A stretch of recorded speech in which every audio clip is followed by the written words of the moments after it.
ഞാൻ വിവേക് തരകൻ. ഇതുവരെ ഞാൻ ഇൻവെസ്റ്റിഗേറ്റ് ചെയ്തത് 33 കേസുകൾ.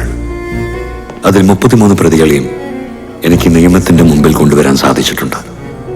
അതിൽ 3 പ്രതികളെ തെളിവുകളുടെ അഭാവത്തിൽ കോടതി വെറുതെ വിട്ടു. ഇതാണിപ്പോൾ എന്റെ മുമ്പിലുള്ള കേസ്. ഒരു ഹോസ്പിറ്റൽ, അസ്വാഭാവികമായ 2 മരണങ്ങൾ. മനുഷ്യൻ ജീവൻ തേടി വരുന്ന ഇടം. അവിടെ മരണം വിധിക്കുന്നവൻ ആരായാലും ഇരുട്ടിൽ മറിഞ്ഞിരിക്കാൻ പാടില്ല. കണ്ടെത്തണം. Darkness has ruled long enough. Now it's time for justice.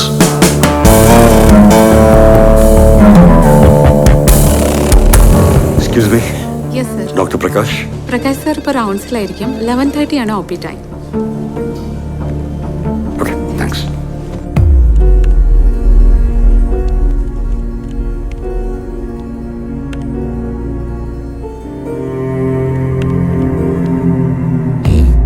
Sir, ഇടയ്ക്ക് CCTV കംപ്ലൈന്റ് ആവാറുണ്ട്. ആ ദിവസത്തെ വിഷ്വൽസ് മാത്രം ഇല്ലാത്തത്. സിഒനെ റിപ്പോർട്ട് ചെയ്തിട്ടുണ്ട്.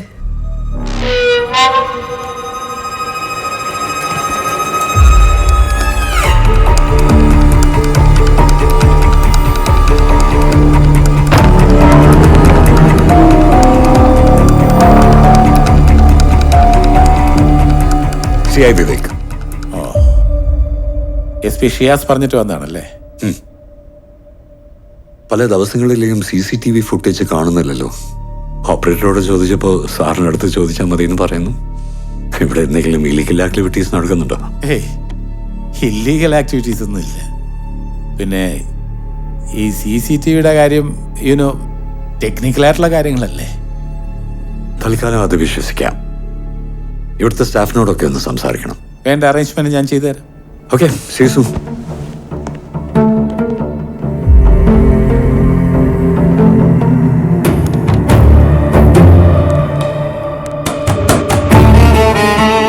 Put me to SP Shiyas.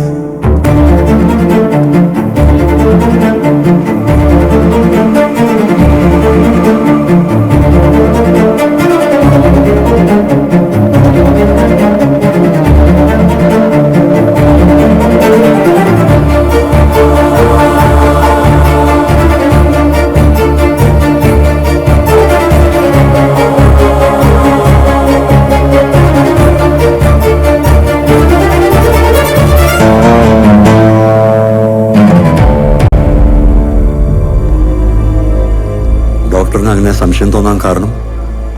മരണപ്പെട്ട ഡാനിയലിന്റെ നിർമ്മലിന്റെയും കാര്യത്തിലാണ് എനിക്ക് സംശയം തോന്നി തുടങ്ങിയത്. പെട്ടെന്നുണ്ടായ റെസ്പിറേറ്ററി അറ്റാക്കാണ് രണ്ടുപേരുടെയും മരണകാരണം. പക്ഷേ അവർ മരണപ്പെടുന്നതിന് മണിക്കൂറുകൾക്ക് മുമ്പ് തന്നെ അവരെ ഞാൻ സ്റ്റേബിളാക്കിയതായിരുന്നു.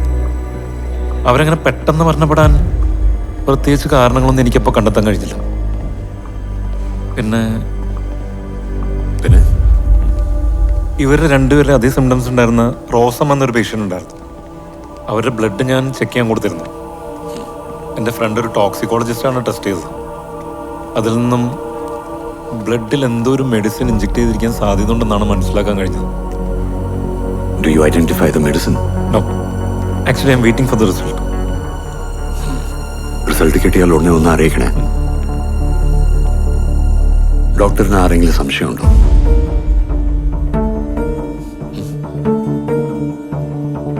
ഉണ്ട്.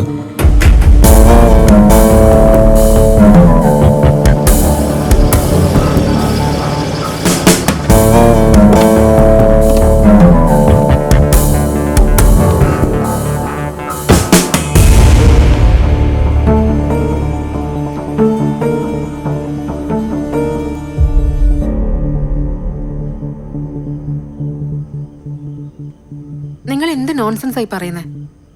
ഡാനിയലിന്റെ നിർമ്മലിന്റെ മരണത്തിൽ ഒരു അബ്നോർമാലിറ്റിയും ഇല്ല. എനിക്കത് ഉറപ്പിച്ച് പറയാൻ കഴിയും. ശരിയായിരിക്കാം. പക്ഷെ ഹോസ്പിറ്റൽ മാനേജ്മെന്റിന് സംശയമുണ്ടെന്ന് പറയുമ്പോൾ ഞങ്ങൾ പോലീസുകാർക്ക് വെറുതെ ഇരിക്കാൻ പറ്റില്ലല്ലോ. ഞാൻ നടത്തിയ അന്വേഷണത്തിൽ ഹോസ്പിറ്റലിൽ പലർക്കും ഡോക്ടറെ സംശയമുണ്ട്. എന്നെയാണോ? അത് ഞാൻ വിശ്വസിക്കില്ല. നിങ്ങൾ പോലീസുകാരുടെ സ്ഥിരം നമ്പറല്ലേ ഇത്? നിങ്ങൾ വെറുതെ എമോഷണൽ ആകണ്ട. ഒരു ഡോക്ടർ നിങ്ങൾക്കെതിരെ കൃത്യമായി മൊഴി നൽകിയിട്ടുണ്ട്. നിങ്ങൾ മുമ്പ് ഒരു ഡ്രഗ് അഡിക്റ്റ് ആയിരുന്നല്ലേ?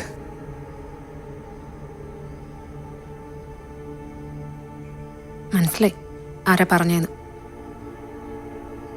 അയാൾക്ക് ഭ്രാന്താണ്. ആ ഭ്രാന്തം പറയുന്നത് കേട്ടിട്ടാണോ നിങ്ങൾ എന്നെ കാണാൻ വന്നത്? വെറുതെ ആരും ഇങ്ങനത്തെ ആരോപണം ഉന്നയിക്കില്ലല്ലോ. മിസ്റ്റർ വിവേക്, നിങ്ങൾ എന്നെ വിശ്വസിക്കണം. എന്റെ മെഡിക്കൽ എത്തിക്സിന് എഗെയിൻസ്റ്റ് ആയിട്ടുള്ള ഒന്നും ഞാൻ ഇതുവരെ ചെയ്തിട്ടില്ല, ചെയ്യില്ല. നിങ്ങൾ പറയുന്നത് സത്യമാണോ കള്ളമാണോ എന്ന് പോലീസിന് പെട്ടെന്ന് വിലയിരുത്താൻ പറ്റില്ല. അതിന് അതിൻ്റെതായ രീതികളുണ്ട്. നിങ്ങളുടെ രീതി എന്താന്ന് പറ. അങ്ങനെയൊക്കെ ചോദിച്ചാൽ ഒരു ലൈ ഡിറ്റക്ഷൻ ടെസ്റ്റ് ചെയ്താൽ പെട്ടെന്ന് അറിയാം. ഓക്കെ, നമുക്കത് ചെയ്യാം. അത് ചെയ്തിട്ടെങ്കിലും നിങ്ങളുടെ ആരോപണത്തിൽ നിന്ന് എനിക്ക് പുറത്തേക്ക് കടക്കാലോ. ഞാൻ ഓക്കെയാണ്, ഞാൻ റെഡിയാ. ഓക്കെ, കൂൾ കൂൾ ഡോക്ടർ, ഞാൻ ജസ്റ്റ് പറഞ്ഞതേ ഉള്ളൂ. തൽക്കാലം അതിന്റെ ആവശ്യമില്ല.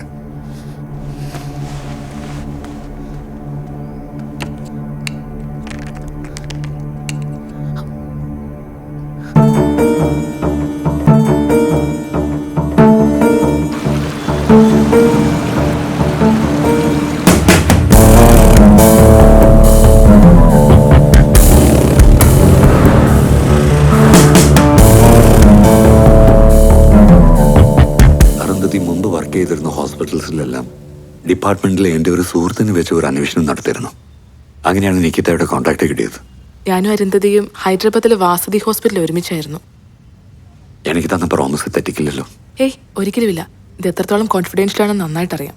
അതുകൊണ്ട് തന്നെ ഒരു കാരണവശാലും ഞാനിത് ആരോട് പോയി പറയത്തുമില്ല. അല്ലെങ്കിലും ആളുടെ സ്വഭാവം കുറച്ച് ഡിഫറെൻ്റ് ആണ്. ഇവൻ ചെറിയ കാര്യത്തിന് വരെ ഒരു ഗ്രഡ്ജ് കീപ്പ് ചെയ്യുന്ന പ്രകൃതമാണ്. പക്ഷെ ഞാനായിട്ട് വളരെ ക്ലോസ് ആയിരുന്നു. ആ സമയത്ത് എപ്പോഴെങ്കിലും അവരുടെ സ്വഭാവത്തിൽ എന്തെങ്കിലും സ്ട്രേഞ്ച് ആയിട്ട് ഫീൽ ചെയ്തിട്ടുണ്ടോ? അങ്ങനെയൊന്നും സാർ ഇന്നലെ വിളിച്ചപ്പോൾ തൊട്ട് ഞാനും ആലോചിക്കുന്നുണ്ടായിരുന്നു. പക്ഷെ എനിക്കങ്ങനെ പ്രത്യേകിച്ചൊന്നും. ഒന്നും കൂടി ഒന്ന് ആലോചിച്ച് നോക്കൂ. അറിയാലോ, ഇത് ഒരുപാട് പേഷ്യൻസിനെ ബാധിക്കുന്ന ഒരു മാറ്ററാണ്. ഞാൻ ഈ പറയാൻ പോകുന്ന കാര്യം നിങ്ങൾക്ക് ഏതെങ്കിലും തരത്തിൽ ഹെൽപ്ഫുൾ ആവുമെന്ന് എനിക്കറിയില്ല. പണ്ട് ഞങ്ങൾ ഒരുമിച്ച് സമയത്ത് ഞങ്ങളുടെ തന്നെ ഹോസ്പിറ്റലിൽ ഒരു പേഷ്യൻറ്റ് ഫെൽ ക്രിറ്റിക്കലി ഇൽ.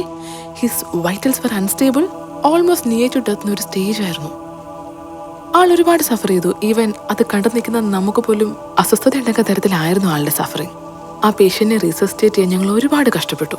പക്ഷെ ആ മൊമെന്റിൽ അരുന്ധതി പറഞ്ഞത്, ഇത്രയും വിഷമിക്കുന്ന ഒരു പേഷ്യൻറ്റിനെ കൂടുതൽ കഷ്ടപ്പെടുത്താതെ മെഴ്സി കില്ലിംഗ് നടത്തിക്കൂടെ എന്നായിരുന്നു.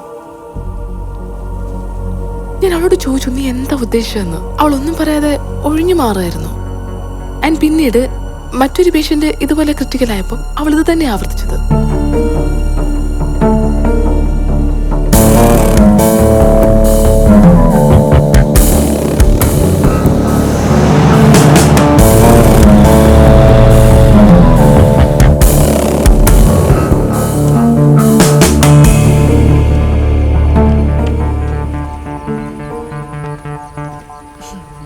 ഞാൻ ഒരുപാട് നേരം wait ചെയ്യിപ്പിച്ചോ?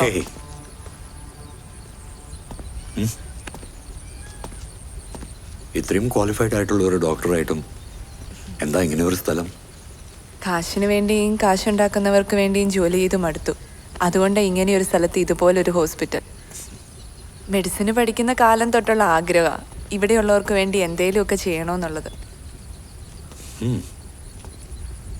Where the art of medicine is loved, there is also love of humanity.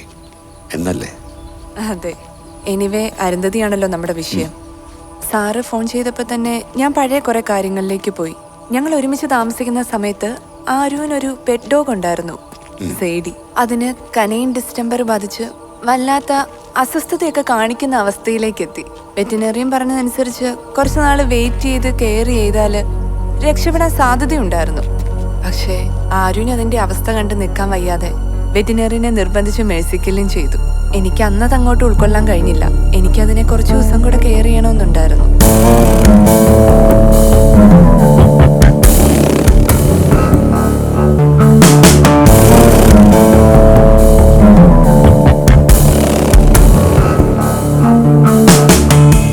ടെൻഷനാകണ്ട.